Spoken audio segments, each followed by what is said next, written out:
Hello students, आज हम लोग BPSC post graduate teacher plus 2 का लेवल का इकोनॉमिक्स क्वेश्चन सॉल्व करने जा रहे हैं। ठीक है, तो इकोनॉमिक्स पर हम लोग देखेंगे। 41 नंबर क्वेश्चन से पहले जो क्वेश्चन जीएस का है ऑलरेडी सॉल्व करवा चुका हूं। अब इकोनॉमिक्स 41 क्वेश्चन से है, 41 से 120 नंबर क्वेश्चन तक है।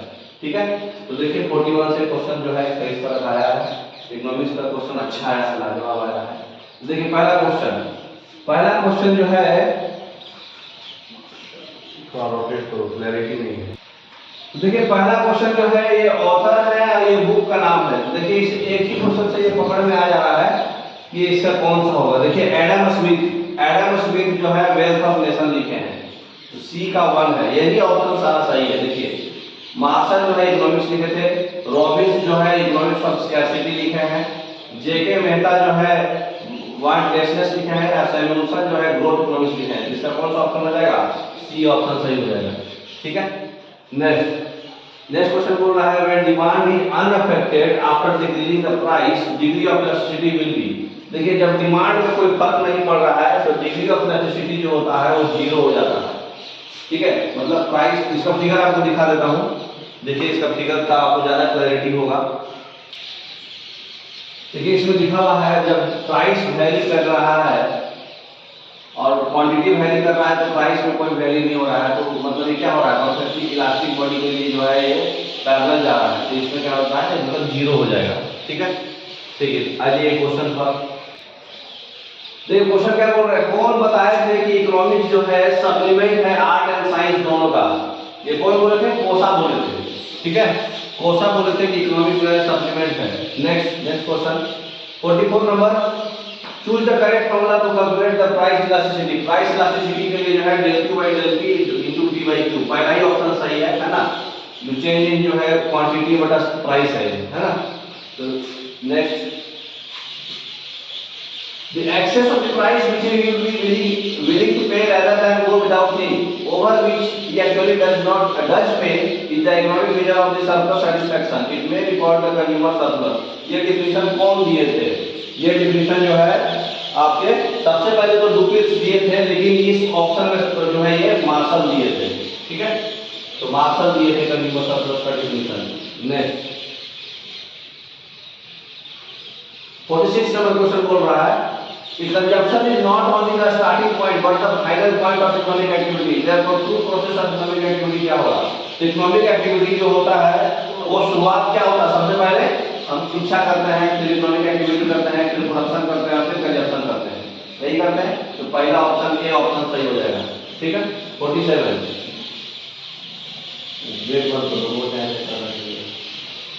नंबर क्वेश्चन क्या आ रहा है, जो कंज्यूमर सरप्लस का कंसेप्ट है वो किस चीज पर डिपेंड करता है? तो कंज्यूमर सरप्लस का कंसेप्ट जो है वो मार्जिनल यूटिलिटी थ्योरी, जो डिक्रीजिंग मार्जिनल यूटिलिटी थ्योरी है उस पर डिपेंड करता है। ए ऑप्शन सही हो जाएगा। ठीक है, 48 नंबर क्वेश्चन, अगर क्वांटिटी जो है एक प्रोडक्टिव सर्विस का हम बढ़ा दिए इक्वल इंक्रीमेंट से, तो क्वांटिटी ऑफ दूसरा प्रोडक्टिव सर्विस अगर नहीं चेंज हो रहा है तो जो रिजल्टिंग इंक्रीमेंट हो रहा है वो कुछ पॉइंट के बाद जाके मतलब डिक्रीज करने लगेगा। ये डिफिनेशन कौन दिए थे?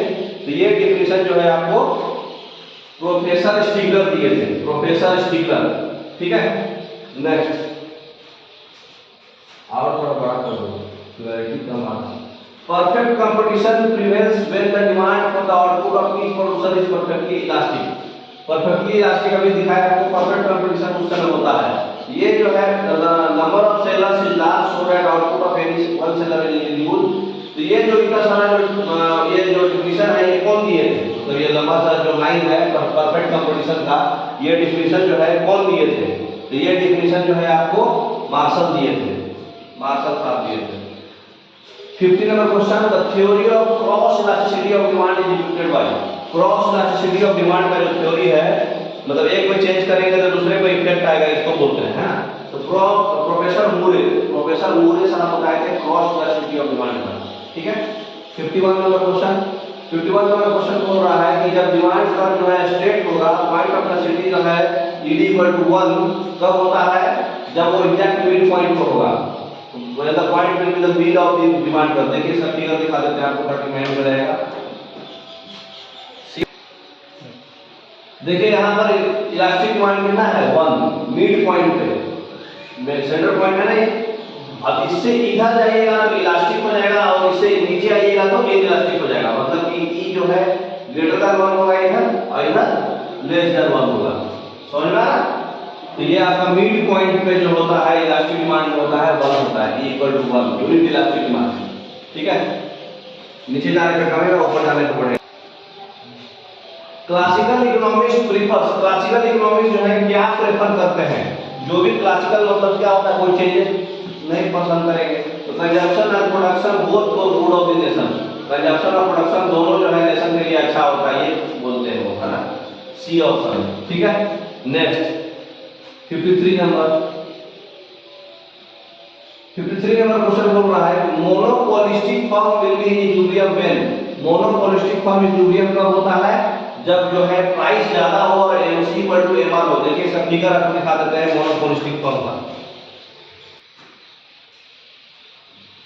देखिए जब इक्विलिब्रियम है ई पॉइंट, ये पॉइंट में देखिए ये पॉइंट सीधा लीजिए तो प्राइस ज्यादा है, बट ये पॉइंट में एमआर और ये देखिए एमसी है ना, लॉन्ग टर्म वाला है ना एलएमसी, ये पॉइंट में एमसी और एमआर बराबर है बट प्राइस ज्यादा है ना, और एआर जो है हमेशा एमआर से बड़ा होता है हमेशा।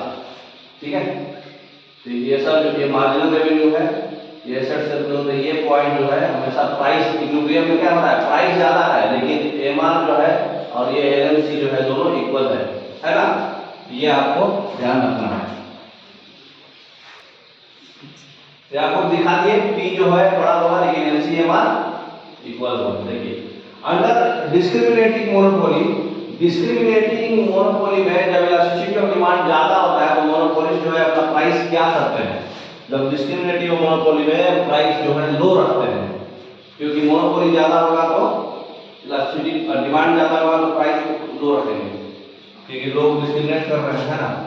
55 नंबर में क्वेश्चन बोल रहा है कि डिस्क्रिमिनेटिव मोनोपोली में इक्विलिब्रियम होगा तब क्या करेंगे, इक्विलिब्रियम होगा तब क्या करेंगे, तीनों को बराबर रखेंगे, एमआर और एलसी को बराबर होता है, ये इक्विलिब्रियम में भी दिखाया है फिगर में, तो 1 2 और एलसी बराबर होगा, सी ऑप्शन। ठीक है, नेक्स्ट 56 नंबर क्वेश्चन क्या बोल रहा है कि कौन सा स्टेटमेंट ट्रू है रिगार्डिंग मोनोपोली कंपटीशन में, मोनोपोली कंपटीशन में जो आपका एआर जो होता है एमआर से बड़ा होता है, अभी फिगर दिखाए थे ना उसमें एआर एमआर से बड़ा था ना, एआर का कर्व यहाँ था, एमआर का कर्व यहाँ था, एआर बाद में जाकर एआर जो है बी ऑप्शन, एआर जो है एमआर से बड़ा होगा।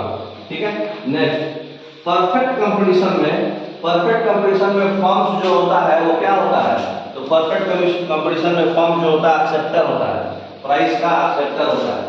ठीक है, फर्म जो है प्राइस का एक्सेप्टर होता है। ठीक है, 58 number the act of selling the same article produce under a single control at different price, एक ही आर्टिकल को डिफरेंट प्राइस पे डिफरेंट बायर्स को दे रहे हैं, इसको बोलते हैं प्राइस डिस्क्रिमिनेशन, है ना। तो ये जो है डिफिनेशन कौन दिए थे, मतलब एक ही प्राइस में अगर एक ही आर्टिकल को अलग अलग कस्टमर से अलग अलग प्राइस में बेचते हैं, ये कौन दिए थे, जोआन रॉबिन्सन, है ना, जोआन डिफिनेशन दिए थे। ठीक है, next law of diminishing return जो है कहाँ पे पाया जाता है, लॉ ऑफ डिमिनिशिंग रिटर्न जो है कहाँ पे पाया जाता है, ये सब एक्सटेंड जो है ये सारे इकोनॉमिक एक्टिविटी में थोड़ा थोड़ा देखा जाता है। ठीक है, नेक्स्ट 60 नंबर मोनोपोलिस्ट कंपटीशन में, मोनोपोलिस्ट कंपटीशन में फर्म और इंडस्ट्री कैसा है, मोनोपोलिस्ट कंपटीशन में फर्म और इंडस्ट्री जो होता है बिल्कुल ही अलग होता है। ठीक है, देखिए इसका ऑप्शन कोई भी मैच नहीं कर रहा, फर्म और इंडस्ट्री एक दूसरे पर डिपेंड नहीं करता है, ई होगा ऑप्शन। देखिए इसका आंसर हम बता दे रहे हैं फिगर में। तो मोनोपोली मार्केट में क्या होता है, एक ऐसा इंडस्ट्री जिसमें बहुत सारे फर्म जो है प्रोडक्ट्स को ऑफर कर रहे हैं, प्रोडक्ट्स और सर्विस को जो सिमिलर है लेकिन परफेक्ट नहीं है, मतलब सब्स्टिट्यूट्स आते जाएगा उसमें, है ना। तो ये ऑप्शन आपको किसी भी डिफिनेशन में नहीं दिया हुआ था। ठीक है, कुछ सब्स्टिट्यूट के बारे में तो नन ऑफ द एबव होगा। ठीक है, मोनोपोली कंपटीशन में। Next perfect competition prevails when the demand of the output of each product, perfect competition कब होता है, जब डिमांड जो है आउटपुट का प्रत्येक प्रोडक्ट का क्या होगा, परफेक्टली इलास्टिक होगा, है ना। तो परफेक्टली इलास्टिक में E इक्वल टू 1 होगा, ठीक है, b option. Next 62 number question बोल रहा है कि जो नेशनल डिविडेंड है वो उस पार्ट का ऑब्जेक्टिव इनकम होता है कम्युनिटी का, उसमें इनकम जो है एब्रॉड से भी हम लोग यूज करते हैं मनी। तो ये जो नेशनल इनकम का डेफिनेशन जो है कौन दिए थे, ये पीगू दिए थे। कौन दिए थे, पीगू दिए थे, पीगू, ठीक है। नेक्स्ट 63 नंबर क्वेश्चन बोल रहा है कि नेशनल इनकम का जो फॉर्मूला है वो क्या होता है। तो ये जो है C + I + G + X - M और C + S + T, C option, ठीक है। इसका फिगर देख लीजिए पूरा अरे का मीनिंग के साथ। नेशनल इनकम जो होता है हमारा नेट नेशनल प्रोडक्ट होता है, उसमें अगर ग्रॉस में हम लोग जो है डिफरेंशिएशन घटा दिए तो नेट आ जाता है। तो यहाँ पर फॉर्मूला है आपका C + I + G + X - M। C क्या है आपका, I इनकम हो गया, G मतलब ये कंज्यूमर हो गया, ठीक है। X क्या है, एक्सपोर्ट है, और M क्या है, जो इंडियंस जो है बाहर चले गए, है ना, तो उसको बोलते हैं M। तो ये सारा जो है जीडीपी में एनएनपी कैसे बना, सब कैसे बना, ये सारा जो है मेन हमारा नेशनल इनकम यही है, ठीक है। तो इनकम मेथड से इंडिया में ज्यादातर यूज होता है।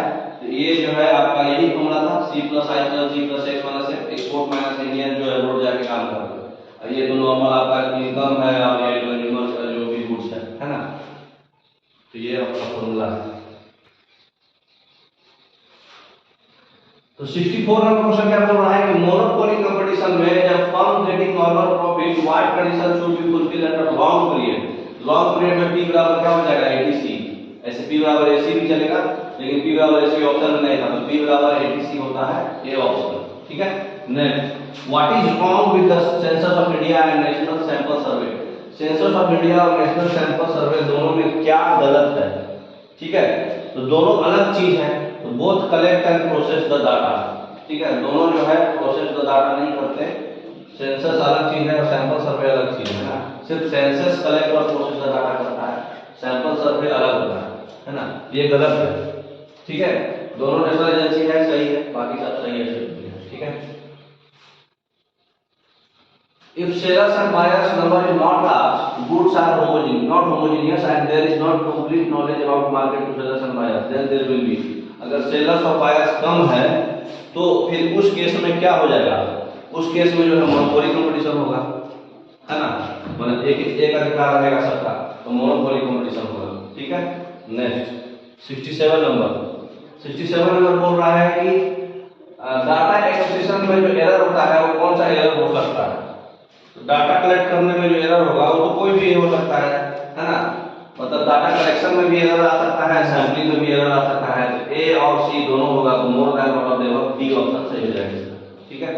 68 नंबर क्वेश्चन बोल रहा है कि which of the following statements is true. देखिए कोई भी चीज में ग्रॉस में अगर डिप्रिसिएशन कम करिएगा तो नेट आएगा, तो कोई ऑप्शन ऐसा देखिए ग्रॉस में डिप्रिसिएशन कम करने पे नेट है, ये पहला ही ऑप्शन सही है इसका, ठीक है। तो पहला ऑप्शन इसका सही है।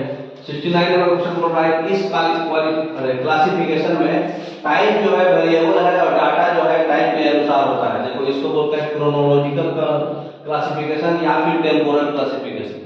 तो इसमें क्रोनोलॉजिकल हाइलाइटेड है लेकिन वो ऑप्शन नहीं दिया, टेम्पोरल क्लासिफिकेशन, ए ऑप्शन सही हो जाएगा, ठीक है। देख लीजिए इसमें आपको इसमें डिटेल्स दिखा दे रहे हैं। तो देखिए इसमें लिखा हुआ है कि जब डाटा को हम अकॉर्डिंग टू टाइम को ग्रुप करेंगे तो उसको क्रोनोलॉजिकल क्लासिफिकेशन बोलते हैं। इसमें डाटा जो है या तो असेंडिंग ऑर्डर चाहे डिसेंडिंग ऑर्डर में होगा, है ना, ईयरली, क्वार्टरली, मंथली, वीकली जैसा भी हो, इसको हम लोग टेम्पोरल क्लासिफिकेशन भी बोलते हैं। तो टेम्पोरल क्लासिफिकेशन ऑप्शन में दिया था, क्रोनोलॉजिकल नहीं दिया, ठीक है। Discriminating monopoly में monopolist will keep his price low where degree of elasticity of demand is high। Degree of elasticity of demand high रहता है, इसलिए वो डिस्क्रिमिनेटिंग में हर एक मतलब अपना प्राइस जो है लो रखते हैं। ऑलरेडी पहले भी क्वेश्चन पूछा है, मार्केट से बहुत ज्यादा क्वेश्चन आता था। 71 नंबर देखिए किसका हाई हो जाएगा option, A option. 71 number question क्या बोल रहा है कि price discrimination is possible. Price discrimination जो है पॉसिबल किस लिए होता है, तो प्राइस डिस्क्रिमिनेशन जो होता है आपका जो है नन ऑफ द अबव होगा। प्राइस डिस्क्रिमिनेशन जो है ये सब नेचर ऑफ गुड्स और कंज्यूमर और ये सब लीगल की वजह से नहीं होता है। देखिए आपको बता देते हैं कि इसकी वजह से होता है, इसमें none of the above answer होगा। 72 नंबर बोल रहा है कि क्या इसमें क्या सही है। देखिए एपीसी प्लस एपीएस 1 होता है। क्या सही है? सी ऑप्शन सही है। एपीसी प्लस एपीएस जो होता है वो 1 होता है। 73 नंबर क्वेश्चन बोल रहा है कि फाइनेंशियल ईयर 2023 में नेट एफडीआई कहां भाग गए? बस net FDI net foreign direct investment inflow कितना था और वो कितना डिक्लाइन हो गया था 2022 से डिक्लाइन हुआ है ये बताया है। देखिए 2022 में तीनों ऑप्शन 38.6 है। तो 38.6 यूएस डॉलर जो है 2022 में था, लेकिन हमारा जो है 2023 में $28 हो चुका है। तो ये ऑप्शन सी ऑप्शन इसका सही है। 2022 में $28 बिलियन है और 2023 में $28 बिलियन था और पहले था 38.6 बिलियन। ठीक है, तो सी ऑप्शन इसका सही होगा। नेक्स्ट 74 नंबर क्या है? What was the electric production capacity during 1950-51 में 2.3 मेगावाट जो है 1951 में हमारा कैपेसिटी था इलेक्ट्रिसिटी का, है ना, इतना मेगावाट 2.3। तो डाटा वाइज क्वेश्चन है, जो कुछ कर नहीं सकते, आपको याद है तो बनाइएगा, नहीं बनाइएगा। 75 नंबर क्वेश्चन देखिए। 75 नंबर क्वेश्चन बोल रहा है कि कौन सा स्टेटमेंट सही है। जो कॉलम का डिवीजन जो हम लोग इक्वल 10 पार्ट्स में इक्वली जो डिवाइड करते हैं उसको डिसाइड बोलते हैं, यही पहला ही स्टेटमेंट सही है। ठीक है, नेक्स्ट 76 नंबर क्वेश्चन क्या है? 76 नंबर क्वेश्चन बोल रहा है कि जनवरी इंडिया का जो करंट अकाउंट डेफिसिट है जनवरी से मार्च में क्वार्टर में, जनवरी से मार्च 2023 में इंडिया का करंट अकाउंट डेफिसिट कितना परसेंट है? तो इंडिया का करंट अकाउंट डेफिसिट जो है $1.5 बिलियन है या फिर 2.5% ऑफ जीडीपी है। ठीक है, करंट अकाउंट में डेफिसिट इतना है इंडिया का। ठीक है, $1.5 बिलियन जो है। कीन्स का जो एम्प्लॉयमेंट थ्योरी है इसमें से कौन सा सही नहीं है? तो कीन्स का जो मतलब एम्प्लॉयमेंट थ्योरी में कभी भी वो फुल एम्प्लॉयमेंट का बात नहीं करते हैं। ठीक है, तो फुल एम्प्लॉयमेंट नहीं होता है, तो बी ऑप्शन इसमें गलत है। गवर्नमेंट का बात करते हैं, शॉर्ट पीरियड का, फुल एम्प्लॉयमेंट नहीं होगा। ठीक है, 78 नंबर क्वेश्चन आ जाइए। 78 नंबर क्वेश्चन बोल रहा है कि under special assistant scheme centre provides 56,415 crore to 16 states. 16 states को स्पेशल असिस्टेंट सहायता देगा, 56,415 करोड़ दे रहा है। उसमें से बिहार को कितना मिला है? है 9,640 करोड़। ठीक है, बी ऑप्शन सही है इसमें, 9,640 करोड़। 79 नंबर जो है पॉवर्टी का सोशल कॉज क्या है? देखिए कास्टिज्म भी है, लॉ ऑफ इनहेरिटेंस भी है, दो ही हो गया तो more than one of the above होगा। ठीक है, तो more than one of the above answer हो जाएगा। तो सेंट्रल स्टैटिस्टिकल सीएसओ कब एस्टैब्लिश हुआ था? आपको पढ़ा है, महानवमी से कारण हुआ था, 1951 में हुआ था, है ना। उस समय ऑर्गेनाइजेशन था, बाद में ऑफिस बन गया। अब देखिए मुद्रा 1951 में हो गया सीएसओ। मुद्रा का मतलब फुल फॉर्म पूछा है, तो बताइए मुद्रा का फुल फॉर्म क्या होता है? Micro units development and refinance agency. पहला ही ऑप्शन इसका सही है, ए ऑप्शन। ठीक है, 82 नंबर बोल रहा है कि इंटरनेशनल इकोनॉमिक्स को हम लोग क्या बोलते हैं? इंटरनेशनल इकोनॉमिक्स को हम लोग बोलते हैं अप्लाइड और थ्योरेटिकल दोनों, है ना। तो अप्लाइड इकोनॉमिक्स और थ्योरेटिकल दोनों होगा तो इंटरनेशनल इकोनॉमिक्स हो जाएगा। 83 नंबर क्वेश्चन क्या बोल रहा है कि पर कैपिटल इनकम जो है इंडिया में 2021-22 वाले में करंट प्राइस में 2011-12 सीरीज से कितना है करंट प्राइस पे? तो 1,50,326 रुपया है पर कैपिटल इनकम। ठीक है, तो ए ऑप्शन इसका सही है। आ जाइए आगे। 84 नंबर क्वेश्चन बोल रहा है कि क्रोनोलॉजिकल क्लासिफिकेशन। देखिए यहाँ पे क्रोनोलॉजिकल दिया था, टेम्पोरल नहीं दिया। Data classified on the basis of, अभी बताया किस बेसिस पे? टाइम बेसिस पे। तो सी ऑप्शन सही हो जाएगा। डाटा ऑर्गेनाइजली कलेक्टेड फॉर इन्वेस्टिगेशन जो ना इन्वेस्टिगेशन के वजह से अगर कोई डाटा को हम अगर कलेक्ट कर रहे हैं तो उस डाटा को क्या बोलते हैं? Primary data. ठीक है, इन्वेस्टिगेशन पर्पस से कर रहे हैं तो प्राइमरी डाटा। 86 नंबर क्या होगा? According to Schumpeter economic equilibrium includes, economic equilibrium क्या होता है? Stable equilibrium. ठीक है, स्कूटर के अनुसार स्टेबल इक्विलिब्रियम होगा। 87 नंबर जो बोल रहा है कि कंज्यूमर इक्विलिब्रियम एनालिसिस में कंज्यूमर इक्विलिब्रियम में कार्डिनल भी होता है ऑर्डिनल भी होता है, तो ए और बी दोनों हो गया तो more than one of the above सही होगा। ठीक है, डी ऑप्शन यहां पे जाएंगे हम लोग। 88 नंबर क्वेश्चन क्या बोल रहा है? 88 नंबर क्वेश्चन बोल रहा है कि परफेक्टली प्लास्टिक कंपटीशन मार्केट है। परफेक्टली कंपटीशन मार्केट में अभी हम आपको दिखाए थे फिगर, AR जो होता है MR के बराबर होता है। ठीक है, इसका फिगर देख लीजिए, क्योंकि AR जो है परफेक्टली तो परफेक्ट कंपटीशन में देखिए प्राइस और क्वांटिटी के बीच में जो ग्राफ है उसमें AR इक्वल टू MR है। जूम कर दीजिए थोड़ा इसको, ये वाला देखिए AR इक्वल टू MR है। परफेक्ट कंपटीशन में AR इक्वल टू MR होता है। ठीक है, तो ये सारा परफेक्ट कंपटीशन का आपका शॉर्ट रन में है। लॉन्ग रन का भी देख लीजिए, लॉन्ग रन में परफेक्ट कंपटीशन क्या होता है। लॉन्ग रन में भी देखिए AR इक्वल टू MR है। लॉन्ग रन हो चाहे शॉर्ट रन हो, हर एक में AR इक्वल टू MR होगा। ठीक है, बाकी क्राइटेरिया भी है, जिसको पढ़ना है पढ़ सकते हैं। नेक्स्ट तो बताइए, हम लोग नेशनल इनकम जो इंडिया में यूज होता है, मॉडर्न मेथड किसको बोलते हैं, इनकम एस्टिमेशन, है ना। तो इनकम एस्टिमेशन मेथड जो एक्सपेंडिचर जो है ये भी यूज होता है, बट मॉडर्न कौन है, इनकम एस्टिमेशन, बी ऑप्शन। ठीक है, नेशनल इनकम में आपको पढ़ाए थे। स्टैटिस्टिक्स जो है वो कौन सा साइंस होता है, और ये बताए कौन थे। स्टैटिस्टिक्स जो है साइंस ऑफ एस्टिमेट्स है और प्रोबेबिलिटीज है। ये डेफिनेशन जो है कौन दिए थे, तो ये डेफिनेशन जो है हमारे कौन दिए थे, बॉडिंगटन दिए थे, बॉडिंगटन, बी ऑप्शन। ठीक है, 91 नंबर क्वेश्चन बोल रहा है कि ये इंडिया का पहला ऑफिशियल सेंसस का पॉपुलेशन का कब हुआ था, बताइए। 1881 में हुआ था। उस समय लॉर्ड कौन थे,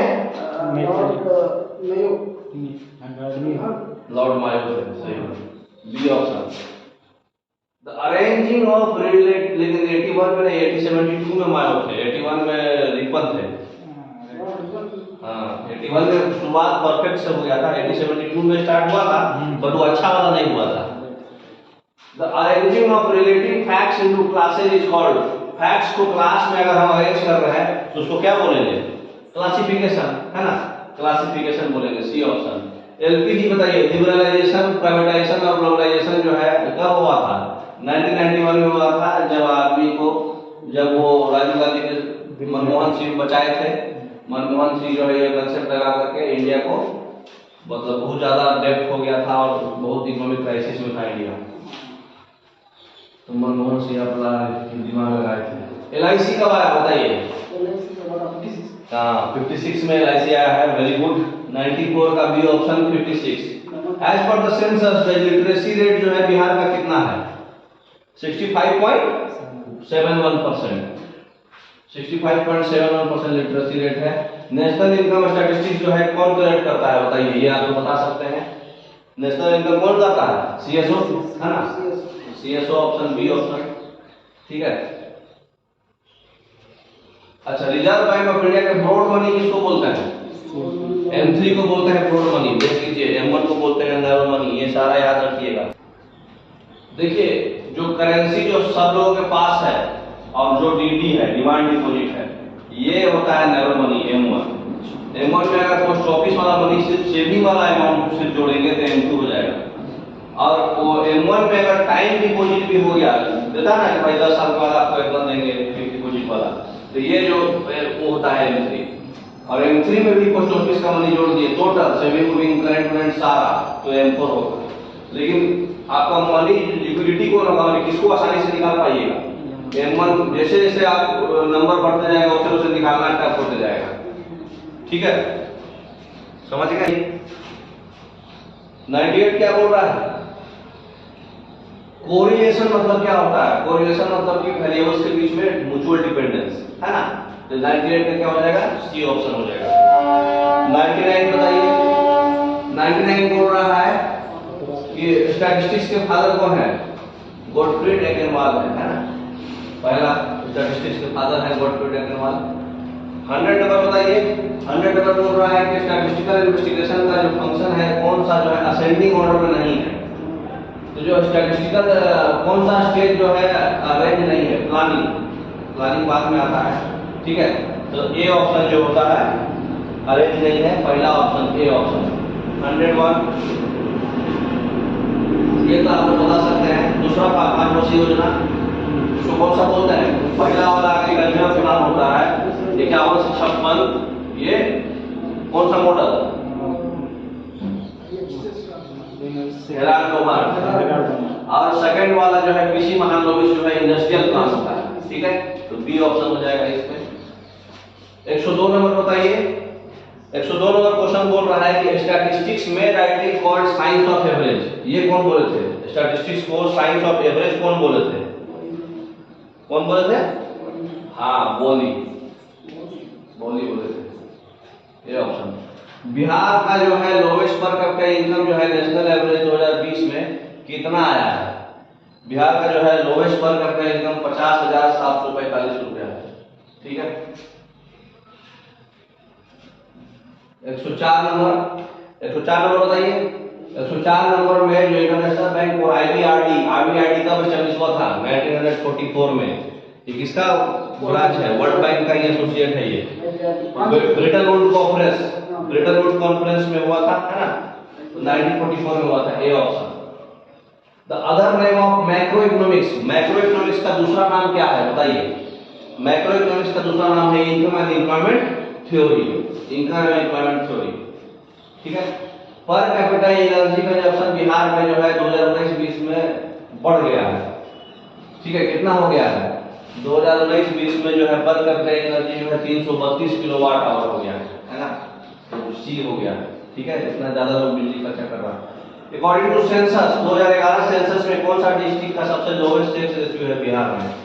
तो मुंगेर और भागलपुर का सबसे लो है।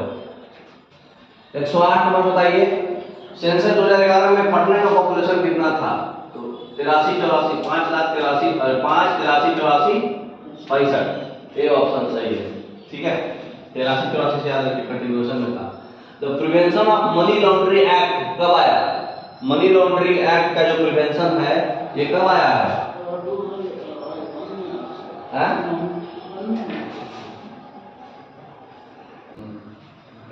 तो prevention of money laundering act जो है 2002 में आया था, जो कि ऑप्शन में ही नहीं दिया।